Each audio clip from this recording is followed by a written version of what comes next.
اعوذ باللہ السمیع العلیم من الشیطان الرجیم من حمزہ ونفخہ ونفثہ بسم اللہ الرحمن الرحیم ربی یسر ولا تعسر وتمم بالخیر ربی زدنی علما الیوم احل لکم الطیبات وطعام الذین اوتوا الکتاب حل لکم وطعامکم حل لہم والمحصنات من المؤمنات والمحصنات من الذين اوتوا الكتاب من قبلكم اذا آتيتموهن اجورهن محسنين غير مصافحين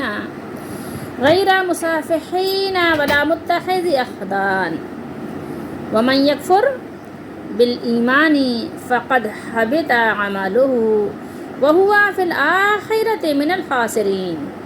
آیت نمبر 5 ہے سورۃ المائدہ کی 6واں سپارہ ہے۔ آج تمہارے لیے پاکیزہ چیزیں حلال کی گئیں، حلال ہو گئیں تم سب کے لیے، لام زبر لیے، تم سب کے لیے، طیبات آپ جانتے ہی ہیں، پاک، طہارت، طیب، پاکیزہ، صاف ستھری، جو اللہ تعالیٰ نے جن کو صاف ستھرا قرار دیا ہے۔ وہ طعام جو ہے کھانے کو کہتے ہیں، ٹھیک ہے۔ اور اہل کتاب کا کھانا تمہارے لیے حلال ہے، اہل کتاب کا کھانا ہمارے لیے حلال ہے، کھانے میں ذبیحہ بھی شامل ہے، ابھی آگے بیان ہوا۔ اور تمہارا کھانا ان کے لیے حلال ہے، کیونکہ اہل کتاب ہیں، اللہ کو مانتے ہیں نا، تو جب وہ ذبیحہ کرتے ہیں تو کیا کرتے ہیں؟ وہ بھی بسم اللہ اللہ اکبر پڑھتے ہیں نا، اس لیے۔ وَطَعَامُكُمْ حِلٌّ لَهُمْ، اور تمہارے لیے پاک دامن مسلمان عورتیں اور ان لوگوں کی پاک دامن عورتیں حلال ہیں۔ یعنی مردوں کے لیے کیا ہے کہ مسلمان عورتوں سے نکاح کرنا تو حلال ہے ہی، لیکن اگر وہ اہل یہود اور اہل نصارہ کی خواتین ہیں ان سے بھی نکاح کرنا حلال ہے، لیکن اس کی بہت ساری صورتیں ہیں، وہ آپ نے دیکھنی ہوں گی حدیث شریف کی روشنی میں، ٹھیک ہے۔ محسنات پاک دامن عورتیں حلال ہیں جنہیں تم سے پہلے کتاب دی گئی، جبکہ تم انہیں ان کے مہر دے دو۔ نکاح کس طرح کرنا ہے؟ مہر کے ساتھ کرنا ہے، ایسے ہی نہیں ہے کہ افیئر چلایا ہوا ہے جناب صاحب، نہیں۔ نیز انہیں نکاح کی قید میں لانے والے بنو، ان کو نکاح کر کے یعنی اپنی دسترس میں ان کو لے لو، ٹھیک ہے، اپنا پابند بنا لو کہ وہ تمہاری بیوی بن کر رہیں، بس سب دروازے بند۔ تو نکاح کے ذریعے سے تم یعنی ان کو اپنے حرم میں داخل کرو، ٹھیک ہے، نہ کہ بدکاری کرنے والے، یعنی آپ نے افیئر چلایا ہوا ہے، آپ کی آشنائی ہے، نکاح نہیں ہے جناب، ٹھیک ہے، اور نہ چھپی آشنائی رکھنے والے، کسی کو پتہ نہیں ہے لیکن اللہ کو پتہ ہے۔ اور جو ایمان سے انکار کرے گا تو اس کا عمل یقیناً برباد ہو گیا، یاد رکھیے گا، اور وہ آخرت میں کیا ہوگا؟ خاسر کیا ہے؟ بہت بڑا نقصان ہے جو یہاں پر بیان ہوا ہے، نقصان اٹھانے والوں میں سے ہوگا، ٹھیک ہے۔ خسرت دنیا والآخرہ، دنیا میں بھی یہ ہے کہ آشنائی تو کی ہے لیکن لوگوں کو پتہ ہے کہ اس کی بیوی ہی نہیں ہے، تو یہ بھی تو ایک ہے نا نقصان کی ہی بات ہے، اور آخرت میں خسارہ ہے۔ تو اللہ نے فرمایا کیا ہے؟ آخرت میں تو وہ ہے ہی ضیاءکار، نقصان اٹھانے والا، خسارے والا ہے، اس نے جو سودا کیا ہے وہ خسارے کا سودا ہے۔ اللہ تعالیٰ نے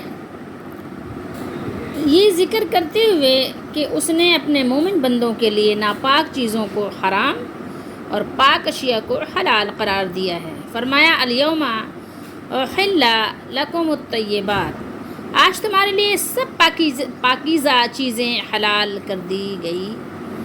پھر اللہ تعالیٰ نے اہل کتاب، یعنی اہل کتاب میں کون سے لوگ ہیں جو سر فہرست ہیں؟ یہود و نصارہ، ان کے ذبیحوں کا حکم بیان کرتے ہوئے فرمایا وَطَعَامُ الَّذِينَ أُوتُوا الْكِتَابَ حِلٌّ لَكُمْ، اور اہل کتاب کا کھانا بھی تمہارے لیے حلال ہے۔ حضرت ابن عباس رضی اللہ تعالیٰ عنہما اور ابو امامہ اور مجاہد اور سعید بن جبیر، اکرمہ، عطا، یہ سارے کیا بیان کرتے ہیں؟ یہ سارے فرماتے ہیں، بیان کرتے ہیں کہ یہاں کھانے سے مراد اہل کتاب کے ذبیحے ہیں، اور اس بات پر تمام علماء کا اجماع ہے کہ اہل کتاب کے ذبیحے مسلمانوں کے لیے حلال ہیں۔ کیوں؟ اس لیے کہ وہ بھی یہ عقیدہ رکھتے ہیں کہ غیر اللہ کے نام پر ذبح کرنا حرام ہے، اس لیے وہ بھی اپنے ذبیحوں پر اللہ ہی کا نام لیتے ہیں، ٹھیک ہے۔ حالانکہ اللہ تعالیٰ کے بارے میں ان کے عقیدے میں ایسی باتیں بھی ہیں جن سے اللہ کی ذات منزہ اور عرفہ و اعلیٰ اور پاک ہے، لیکن ہے ان کے عقیدے میں بگاڑ تو پیدا ہو چکا ہے، پھر بھی اللہ نے استثناء دی ہے۔ یہاں پر کون کون سی چیزوں کی استثناء ہے وہ ابھی آپ کو وضاحت سے معلوم ہوگا۔ اب ہم دیکھتے ہیں بخاری شریف، یہ ہے کتاب المغازی، حدیث نمبر ہے 4249۔ حضرت ابو ہریرہ رضی اللہ تعالیٰ عنہ بیان کرتے ہیں کہ لما فتحت خیبر اہدیت لرسول اللہ صلی اللہ علیہ وسلم شاۃ فیہا سمن۔ جب خیبر فتح ہوا، ٹھیک ہے، تو فتح خیبر کے بعد ایک خاتون نے ہدیہ کیا رسول اللہ صلی اللہ علیہ وسلم کو۔ شاطن کہتے ہیں بکری کو، سمن فیہا اس میں یعنی زہر ملا ہوا تھا، ٹھیک ہے۔ تو آپ صلی اللہ تعالیٰ علیہ وآلہ وسلم نے وہ ہدیہ قبول کیا نا، اور یہ تو غالباً سبھی کو پتہ ہے کہ رسول اللہ صلی اللہ علیہ وآلہ وسلم نے اس گوشت میں سے کھایا تھا اور اس زہر کا اثر بھی ہوا تھا، لیکن اللہ تعالیٰ نے آپ کی حفاظت کی، اور جب آپ صلی اللہ علیہ وآلہ وسلم دنیا سے تشریف لے گئے تو آپ نے فرمایا کہ اس زہر کا اثر محسوس کر رہا ہوں، ٹھیک ہے۔ تو اسی زہر کی وجہ سے آپ صلی اللہ علیہ وآلہ وسلم کو شہادت بھی نصیب ہوئی۔ اور اسی طریقے سے مسلم شریف کی حدیث شریف میں ہے کہ بعض صحابہ نے بھی وہ چربی کھائی جو خیبر میں یہودیوں سے حاصل ہوئی تھی۔ خیر، اب دیکھنا یہ ہے کہ جو فی زمانہ ہم ان کا کھانا کھا سکتے ہیں تو اس میں یہ شرط ہمارے لیے بہرحال لازم ہوگی کہ وہ ذبح کیا گیا ہو، ٹھیک ہے۔ ایسا نہ ہو کہ اس کو گردن مروڑ کر مار دیا، کیونکہ ظاہر ہے اہل کتاب ہی ہوں، کوئی اور مذہب اور مسلک انہوں نے اختیار نہ کر لیا ہو، یا جیسے ہوتا ہے نا کہ مسلمانوں میں بھی کلمہ پڑھ کر بھی بہت سے لوگ کہتے ہیں نا کہ یعنی دین سے کوئی سروکار نہیں رکھتے، دہریہ جیسے کہنا مزاج رکھتے ہیں، تو اسی طریقے سے ظاہر دیگر مذاہب میں بھی ہیں۔ تو اگر وہ لوگ غیر اللہ کے نام پر ذبح کر دیں تو پھر وہ کیا حلال ہوگا؟ وہ طیب رہے گا؟ نہیں رہے گا، وہ حلال نہیں ہوگا۔ اسی طریقے سے آج کل بہت ساری یعنی کہنا چاہیے کہ صورتیں ہو گئی ہیں، جانوروں کو ذبح کرنے کے بجائے مارنے کی بہت ساری صورتیں نکال لی گئی ہیں، سخت یعنی بہت تیز گرم پانی میں ڈال کر اور مار دیتے ہیں، پھر اس کے بعد اس کو کھال وال اتار کے یہ بھی کرتے ہیں، کرنٹ کے ساتھ مار دیتے ہیں، تو وہ بھی ذبح نہیں ہے، ٹھیک ہے۔ بہت ساری چیزیں ہیں کہ جس طرح سے آج کل ہو رہا ہے کہ وہ ذبح نہیں کرتے اور چھری سے باقاعدہ ذبح کر کے بسم اللہ اللہ اکبر نہیں کرتے، تو وہ کھانا بہرحال حلال نہیں ہوگا، یاد رہیں۔ یہاں کھانے سے مراد یہ ہے کہ ظاہر دیگر کھانے تو حلال ہیں ہی، آپ کھا ہی سکتے ہیں، کسی کے ساتھ بھی کھا سکتے ہیں، ٹھیک ہے۔ کسی ہندو کے دکان سے بھی آپ مٹھائی خریدتے ہیں اور کھا لیتے ہیں، کوئی مسئلہ نہیں ہے، کیونکہ پتہ ہے کہ نجاست سے تو سبھی الجھتے ہیں، ایسا تو کوئی بھی نہیں ہے نا کہ نجاست کے ساتھ کوئی چیز پکا دے۔ تو واللہ عالم، مطلب بہرحال ابھی تو کوئی ایسی صورت نہیں آئی ہے کہ کوئی، ہاں یہی صورتیں ہیں نجاست کی کہ ظاہر ہمارے لیے تو نجس ہے کہ اگر آپ نے اس میں جو ہے اللہ کا نام نہیں لیا یا ذبح نہیں کیا، کوئی اور طریقے سے اس کو مار دیا، گلا گھونٹ کر مار دیا، جیسے بہت سے لوگ کیا کرتے ہیں، مرغے کی گردن پکڑی اور گردن پکڑ کے اس کو گھما دیا، ایسے ہی ہاتھ میں پکڑے اس کو ایسے راؤنڈ میں گھما دیا۔ اب گھما دیا تو کیا ہو گیا، مر گیا، دم گھٹ گیا اس کا، پھر اس کا کیا کیا اس کے بعد اس کے پرور نکالے اور کھا لیا۔ تو یہ حلال تھوڑی ہے، حلال وہ ہے جس کو حلال طریقے سے حلال کیا گیا، اور اس میں بھی یہ ہے کہ کوئی غیر طیب چیز شامل نہ کر لیں، کہ جیسے آج سے بہت سے لوگ ہیں کہ جو سور کو بھی شامل رکھتے ہیں، ٹھیک ہے، اسی برتن میں سور پکا رہے ہیں، اسی برتن میں ظاہر ہے اپنا ذبیحہ بھی پکا رہے ہیں، تو ایسے بھی مزاج کے لوگ ہیں تو آپ نے دیکھنا ہوگا کہ کہیں ایسا تو نہیں کہ اس میں سور کی چربی میں مرغے کو ذبح کر کے اس کا بروست بنا لیا. تو یہ سب چیزیں بھی آپ کو دیکھنی ہوں گی. حلال کی صورتیں جو اگر طیبات جب تک وہ ہے اللہ تعالیٰ کے حلال کردہ چیزوں میں اس کو یعنی تیار کیا جا رہا ہے تو وہ آپ کے لیے حلال ہے. استثنائی صورت آپ کے پاس موجود ہے، لیکن نہیں تو پھر نہیں ہے. جو چیزیں ہماری شریعت مطہرہ میں حرام ہیں، جیسے مردار ہم پیچھے پڑھائے ہیں، خون ہوتا ہے نا. بہت سی قومیں ایسی ہیں کہ کیا کرتے ہیں، جب جانور ذبح ہوتا ہے تو اس کے نیچے برتن رکھ کے خون جو ہے جمع کر لیتے ہیں. خون جم جاتا ہے تو وہ کلیجی کی طرح ہو جاتا ہے، اس کے پیسز کاٹ لیتے ہیں اور پھر اس کو بھون کے تل کے کھا لیتے ہیں. نعوذ باللہ، استغفر اللہ، اللہ کی پناہ. یعنی کیسی طبیعت میں کیسی نجاست ہے کہ وہ اس کو کھا لیتے ہیں. تو ہماری شریعت میں کیا ہے، شریعت محمدیہ صلی اللہ علیہ وسلم میں خون بھی حرام ہے، خون نہیں کھا سکتے آپ. ٹھیک ہے، خنزیر کا گوشت، یہ سارا ہم پیچھے ذکر پڑھائے ہیں. یہ چیزیں اگر ان کے دسترخوان پر رکھا ہو تو ہمارے لیے کیا ہے، حرام ہے. بلکہ ایسے دسترخوان پر بیٹھنا بھی جائز نہیں، نہ ان کے ایسے برتن استعمال کرنا جائز ہیں. ہاں، اگر اور برتن نہ ملیں اور مجبوری ہو، حالت اضطراری ہو، تو انہیں آپ پھر ظاہر استعمال کر سکتے ہیں، یا آپ دھو دھا کے صاف ستھرا کر کے پاک صاف کر کے کھا سکتے ہیں. وَطَعَامُكُمْ حِلٌّ لَهُمْ، اور تمہارا کھانا ان کے لیے حلال ہے. یعنی تمہارے لیے یہ حلال ہے کہ تم اپنے ذبیحے اہل کتاب کو کھلاؤ. ٹھیک ہے، مطلب اگر آپ کے محلے میں آپ کے ارد گرد کوئی اہل کتاب میں سے رہتے ہیں، ٹھیک ہے، آپ کی ان کی جان پہچان ہے، میل ملاقات ہے، تو آپ ان کو کھلائیے. ٹھیک ہے، اگر آپ نے بکری ذبح کی ہے تو ان کے ہاں بھی تھوڑا سا ہدیہ کر دیجئے، بھیج دیجئے، تو ان کے لیے حلال ہے. یا اپنے دسترخوان پہ بلا کر ان کو کھلا دیجئے، اپنے اخلاق سے ان کو متاثر کیجئے. ٹھیک ہے، دین کی ان کو دعوت دیجئے، تو یہ ان کے لیے حلال ہے. ٹھیک ہے، تو یہاں مسلمانوں کو بتایا جا رہا ہے کہ مسلمانوں، تمہارے لیے یہ حلال ہے کہ تم اپنے ذبیحے، اپنے یعنی جو تم ذبح کرتے ہو اس کا گوشت ان کو کھلاؤ، جس طرح ان کے ذبیحے تم خود کھا لیتے ہو. ٹھیک ہے، اگر وہ آپ کو بلاتے ہیں اپنے گھر دعوت مہمانی میں، آپ ایک محلے میں رہتے ہیں، تو آپ ان کے گھر جا کے ان کی دعوت کھا لیتے ہیں اور کھا سکتے ہیں. ٹھیک ہے، جو حلال ہے. تو اسی طریقے سے تم بھی اپنے ذبیحے ان کو کھلاؤ. ٹھیک ہے، ایک ہے نا کہ ہدیہ ایک دوسرے کو دینا، ایک دوسرے کو تحفہ دینا، گفٹ کرنا، تو اسی طریقے سے کھانے پینے کا بھی ہے کہ یعنی تبادلہ کرنا ایک دوسرے کو. مطلب آپ نے مجھے بلایا، میں نے آپ کو بلایا، یہ تو ہوتا ہی ہے. ایسا تھا نا کہ رسول اللہ صلی اللہ علیہ وسلم کو کوئی تحفہ دیتا، آپ صلی اللہ علیہ وآلہ وسلم اسے تحفہ دیتے. کچھ ایسے صحابہ تھے جو گاؤں میں رہتے تھے، وہ جب گاؤں سے آتے تھے تو گاؤں کی جو یعنی سامان ہوتے ہیں وہاں کی گاؤں کی اشیاء، جیسے ککڑی ہے، کھیرا ہے، گھی ہے، بکری وغیرہ کے جو سامان ہوتے ہیں، اور کھیتوں کی جو چیزیں ہوتی ہیں جو گاؤں میں اسپیشل یعنی وہاں کی ہیں، وہ لاتے، آپ صلی اللہ علیہ وسلم کو ہدیہ کرتے. اور آپ صلی اللہ علیہ وآلہ وسلم شہر کی چیزیں ان کو ہدیہ کرتے تھے، شہر کی چیزیں ان کو دیتے تھے. تو اس طریقے سے تو ہوتا ہے. هل جزاء الاحسان الا الاحسان، کہ جو آپ کے ساتھ احسان کا معاملہ کر رہا ہے آپ بھی اس کے ساتھ احسان کا معاملہ کیجئے. ٹھیک ہے، یہاں اس نیت سے دینا نہ ہو کہ میں اس لیے دے رہا ہوں کہ ایک کے بدلے دوسرا لوں گا، نہیں. نہ اس لیے ہو کہ ہاں فلاں نے مجھے دیا تھا تو مجھے بھی دینا ہے بھائی. ٹھیک ہے، دینا کرنا لینا سب یہ اللہ کے لیے ہے.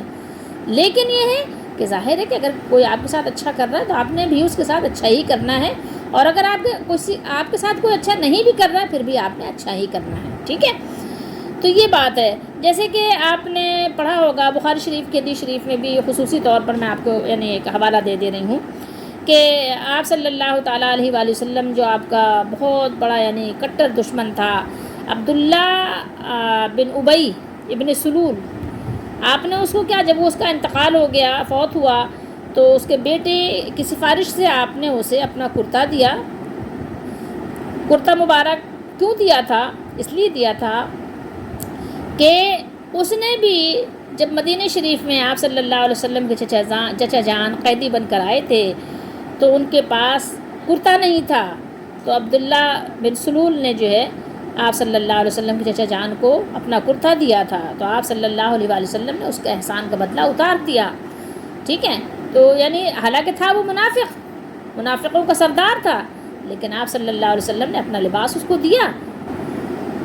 1350 پر بخاری شریف میں آپ یہ حدیث شریف دیکھ سکتے ہیں، 1350 والمحصنات من المؤمنات والمحصنات من الذین اوتوا الکتاب من قبلکم. اب اس پر بات کرتے ہیں. اور پاک دامن مومن عورتیں، یعنی تمہارے لیے پاک دامن مومن عورتوں سے نکاح کرنا حلال ہے. اب کوئی یہ نہ سمجھے کہ پاک دامن عورتیں حلال ہیں تو پھر ایسے ہی حلال کر لیا، نہیں، نکاح کرنا حلال ہے، ٹھیک ہے. اور سورۃ النساء میں ہم نے پڑھا تھا آیت نمبر 25 پر کہ عفیفہ ہوں، نہ ایسی کہ کھلم کھلا بدکاری کریں، ٹھیک ہے، بری حرکتیں کریں، آپ کو پتہ ہے حیا کے خلاف، اور نہ در پردہ کسی سے آشنائی اور دوستی کریں، ٹھیک ہے، نہ کرنا چاہیں. یہ ہم نے پیچھے پڑھ لیا ہے سورہ نساء میں. آیت مبارکہ کے جو یہ حصہ ہے اس پر تھوڑا سا آپ کو یعنی کہنا چاہیے سیر حاصل گفتگو کرنی پڑے گی. اب ہم آتے ہیں بخاری شریف کی طرف. حدیث نمبر ہے 5285 اور نافع بیان کرتے ہیں حضرت ابن عمر رضی اللہ تعالیٰ عنہما سے. خلیفہ دوم حضرت عمر رضی اللہ تعالیٰ عنہ کے یہ بڑے صاحبزادے ہیں، بیٹے ہیں. انہوں نے ان کی اپنی رائے ہے. انہوں نے فرمایا، دیکھیں بھول چوک کسی سے بھی ہو سکتی ہے، ٹھیک ہے، تو اس کو آپ بھول چوک پر محمول ہی رکھا کریں، ٹھیک ہے. ابن عمر رضی اللہ تعالیٰ عنہما انہوں نے فرمایا کہ اگر یہودی یا نصرانی عورتوں سے نکاح کے متعلق سوال کیا جاتا، ٹھیک ہے، تو یہ کیا فرماتے، ان کا بیان سنیے. تو وہ کہتے کہ اللہ تعالیٰ نے مشرک عورتوں سے نکاح مومنوں کے لیے حرام قرار دیا ہے، اور میں نہیں سمجھتا، یہ ان کی اپنی رائے ہے، یہ ان کی اپنی رائے ہے. فرماتے ہیں کہ اور میں نہیں سمجھتا کہ اس سے بڑھ کر اور کیا شرک ہوگا کہ ایک عورت یہ کہے کہ اس کے رب حضرت عیسیٰ علیہ السلام ہیں، حالانکہ وہ اللہ کے مقبول بندوں میں سے ایک مقبول بندے ہیں. کون؟ عیسیٰ علیہ السلام، ٹھیک ہے. وَهُوَ عَبْدٌ مِّنْ عِبَادِ اللَّهِ، ٹھیک ہے، وَهُوَ عَبْدٌ مِّنْ عِبَادِ اللَّهِ، اللہ کے بندوں میں سے وہ ایک کیا ہے؟ بندے ہیں. تو جب کہ قرآن نے ایک چیز حلال کی ہے تو حضرت عبداللہ بن عمر رضی اللہ تعالیٰ عنہ نے یہ بات کیوں کہی؟ یہ بات اس لیے کہی کہ قرآن مجید میں سورۃ البقرہ میں اللہ تعالیٰ نے کیا ارشاد فرمایا؟ دیکھیے، یہ بھی بخاری شریف میں اس کو نقل کیا یہاں پہ، قول اللہ تعالیٰ، ٹھیک ہے، باب کیا ہے؟ اللہ تعالیٰ کا بیان ہے. وَلَا تَنْكِحُوا الْمُشْرِكَاتِ حَتَّى يُؤْمِنَّ وَلَا أَمَةٌ، ٹھیک ہے، بندی، ٹھیک ہے، وَلَا أَمَةٌ مُؤْمِنَةٌ خَيْرٌ مِّن مُشْرِكَةٍ وَلَوْ أَعْجَبَتْكُمْ. اب آپ اس کا ترجمہ دیکھیے کیا فرمایا اللہ تعالیٰ نے، اور مشرک عورتوں سے نکاح نہ کرو، وَلَا تَنْكِحُوا الْمُشْرِكَاتِ، یہاں تک کہ وہ ایمان لائیں، اور یقیناً مومنہ لونڈی، ٹھیک ہے، اللہ نے فرمایا نا وہ امتن بندی، لونڈی، خادمہ، ٹھیک ہے، مشرکہ عورت سے بہتر ہے، خیر من مشرکہ، ٹھیک ہے، اس سے بہتر ہے. خواہ ولو اعجبتکم، خواہ چاہے مشرک عورت تم کو بہت ہی اچھی لگے، تعجب میں ڈال دے، تعجب خیز حسن ہو اس کا، بہت بھلی لگے، لیکن کیا ہے وہ کنیز، وہ لونڈی، وہ نوکرانی بہتر ہے بہت خوبصورت حسین و جمیل مشرکہ عورت سے. تو اس آیت کی روشنی میں یہ بات حضرت عبداللہ بن عمر رضی اللہ تعالیٰ عنہ نے کہہ دی. لیکن یاد رکھیے کہ جو بتوں کے پجاری ہیں اور جو اللہ کے نبی کو اللہ کا شریک ٹھہراتے ہیں، اللہ تعالیٰ نے ان سے تو خصوصی منع کر دیا، یہاں استثناء دی ہے، یاد رکھیے. رسول اللہ صلی اللہ تعالیٰ علیہ وآلہ وسلم نے ارشاد فرمایا کہ اس امت کے لوگوں کی بھول چوک اور خطا معاف ہے، ٹھیک ہے، اگر غلطی ہو جائے تو غلطی بھی معاف ہے، اگر کوئی بھول چوک ہو جائے تو وہ بھی معاف ہے. تو بھول چوک ہو سکتی ہے، خطا ہو سکتی ہے، سوائے نبی کے اور لوگ تو معصوم نہیں ہوتے، وہ تو خطا کر سکتے ہیں، ٹھیک ہے. تو اللہ تعالیٰ نے یہاں پہ یہود و نصارہ، جبکہ وہ بھی شرک کرتے ہیں، یہود کہتے ہیں عزیر اللہ کے بیٹے، اور مسیح کہتے ہیں یعنی وہ نصارہ کہتے ہیں مسیح اللہ کے بیٹے، اور یعنی شرک تو کر رہے ہیں، لیکن اللہ نے ان کو استثناء دی ہے کہ ان کا ذبیحہ بھی ہم کھا سکتے ہیں اور ان کی خواتین سے ہمارے مرد نکاح بھی کر سکتے ہیں۔ البتہ مسلمان خواتین کا نکاح ان کے مردوں سے نہیں کیا جائے گا، وہ جائز نہیں ہے۔ اور اس پہ ہم آپ کو بتانا اس لیے چاہ رہے ہیں کہ کوئی یہ کہے کہ یار بخاری شریف میں تو یہ لکھا ہوا ہے، عبداللہ بن عمر رضی اللہ تعالیٰ عنہ اتنے جلیل القدر صحابی ہیں، انہوں نے تو یہ کہا ہے، تو پھر یہ کہ قرآن میں یہ ہے تو یہ کہیں مطلب تعرض ہے، تضاد ہے، نعوذ باللہ۔ تو اس لیے میں نے باپ سے یہ بات بتانا مناسب سمجھی، تو اس لیے میں نے کہا پوری وضاحت ہو جائے کہ کوئی کنفیوژن نہ رہ جائے کہ بعد میں کوئی کچھ کہیں سے ظاہر پڑھا، ایک بات پڑھی اور لے کے چلے گئے، ٹھیک ہے، پھر وہی لوگوں میں وہ شور و غوغا شروع ہو گیا۔ امام ابن ابو حاتم نے ابو مالک غفاری سے حضرت ابن عباس رضی اللہ تعالیٰ عنہما سے یہ روایت بیان کی ہے کہ جب یہ آیت ولا تنکحوا المشرکات حتی یؤمن، جب یہ آیت نازل ہوئی تو لوگ ان سے نکاح کرنے سے رک گئے۔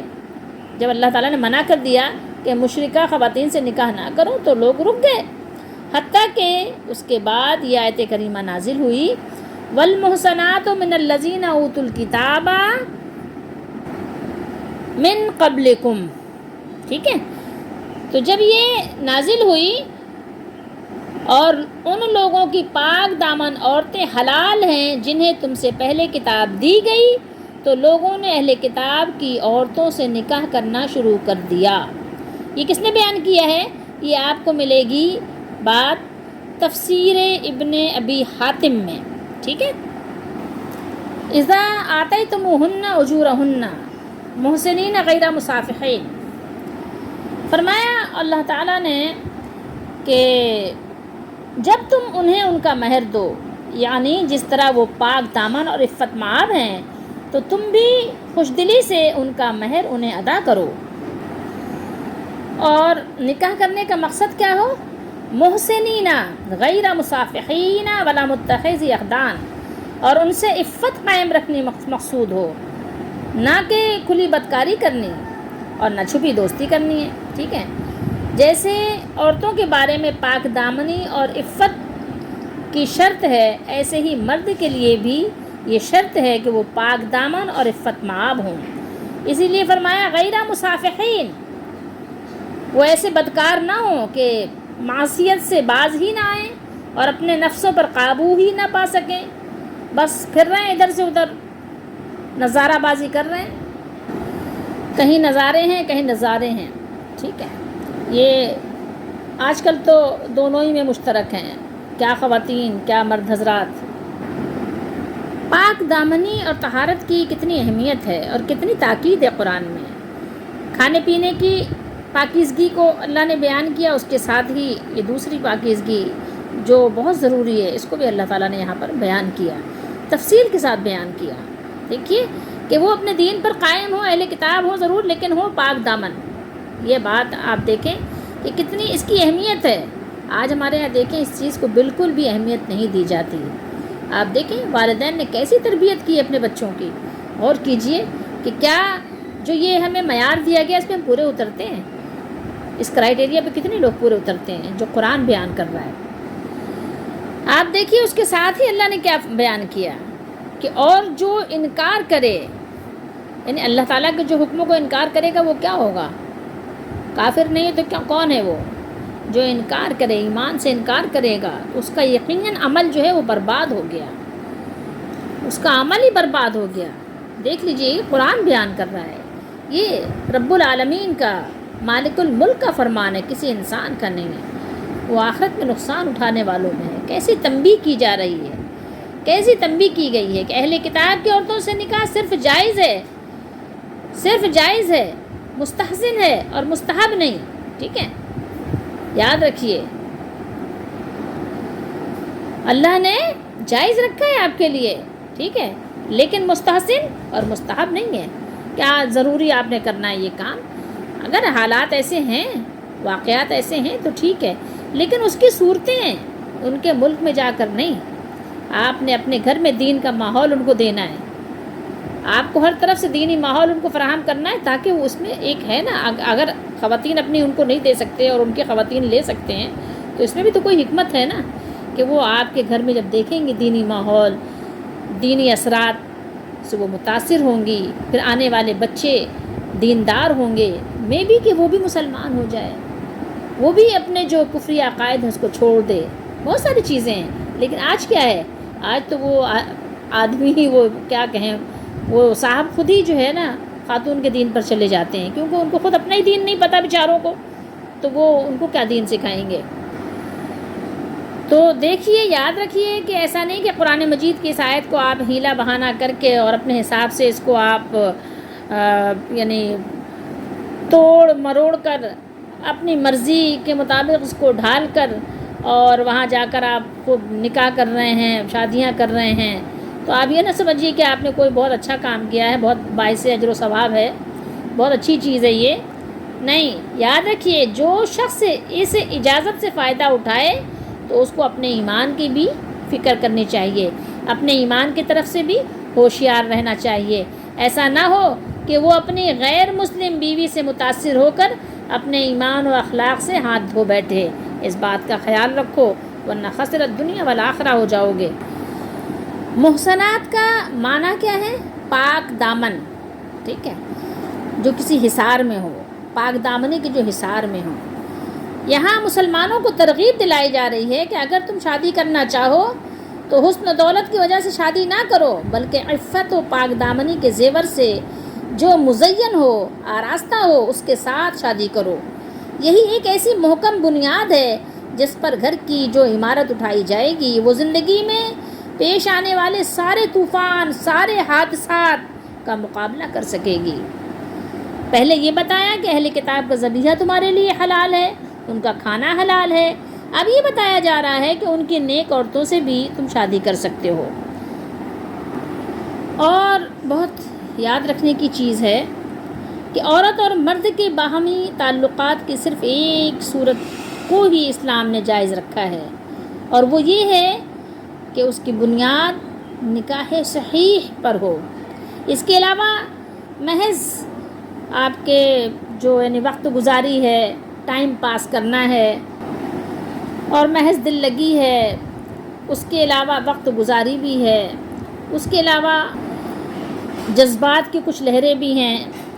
ٹھیک ہے، تو یہ چیزیں جو ہیں یہ چاہے تو کھلم کھلا ہو، جیسے کہ آج ہے. آج جب حیا اور شرم ختم ہو گئی تو اب کوئی بات ہی نہیں رہی، کسی کے سامنے بھی کچھ بھی کر گزرتے ہیں. لیکن اللہ تعالیٰ نے کھلا اور چھپا، چوری چھپے، چپکے سے سارے معاملات اللہ تعالیٰ نے سب کو قطعی طور پر حرام اور ممنوع قرار دے دیا ہے. اور ایک چیز اور بھی تھی جس کی یہاں یعنی خصوصی طور پر تاکیدی تنبیہ فرما دی گئی. وہ کیا تھی کہ لازمی بات ہے کہ آپ نے اگر ایسی خواتین سے شادی کی ہوئی ہے کہ جن کے اور آپ کے دین میں فرق ہے، ٹھیک ہے، فرق نہیں، بہت بڑا فرق ہے. اللہ کو تو مانتے ہیں لیکن اس کے علاوہ پھر جب فرق شروع ہوتے ہیں تو وہ ختم ہونے کو نہیں آتے. تو یہ خدشہ تھا، یہ اندیشہ تھا کہ کہیں ان کے محبت میں پھنس کر مسلمان اپنا ایمان یا اسلامی احکام اور اخلاقی قدریں چھوڑ نہ دیں، اس کو پیچھے نہ ڈال دیں. تو اس لیے یہاں پر تنبیہ بھی فرما دی کہ اس بات کا خیال رکھنا، اللہ کے حکم سے کفر نہ کرنا، کبھی انکاری مت ہونا، کبھی اللہ کے حکموں کو پیچھے مت ڈالنا. یاد رکھو یہ دنیاوی بیوی تمہاری عارضی ہے، یہ ختم ہو جانے والی ہے. دنیاوی زندگی عارضی ہے، ختم ہو جانے والی ہے. دنیاوی لذات، خواہشات، سارا کچھ کیا ہے، یہ عارضی ہے، ختم ہو جانے والی ہے. یاد رکھو ایک دن اور بھی آنے والا ہے آگے، اور وہ دن کوئی آسان دن نہیں ہے. اس دن کو قرآن و حدیث نے بہت مشکل دن قرار دیا ہے. تو بزرگی اور عظمت والے رب کی، اس کی پناہ میں آؤ، اس کا حکم مانو اور اس کے حکم کے سامنے اپنی منمانی مت کرو. بزرگی اور عظمت ایک الہ کو زیب دیتی ہے. یہ وہ چادر ہے جس نے چھیننے کی اس کی کوشش کی، ہوا وہ راندہ درگاہ دنیا کا نہ عقبہ کا.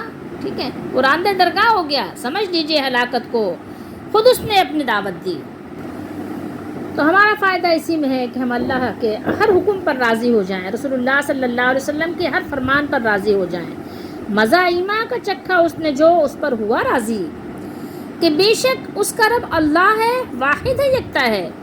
محمد صلی اللہ علیہ وسلم ہیں رسول اللہ، اللہ کے رسول برحق ہیں، وہ رسول اللہ اللہ کے رسول برحق ہیں، ہے دین اسلام اس کا، اور یہی ایک سیدھا رستہ ہے۔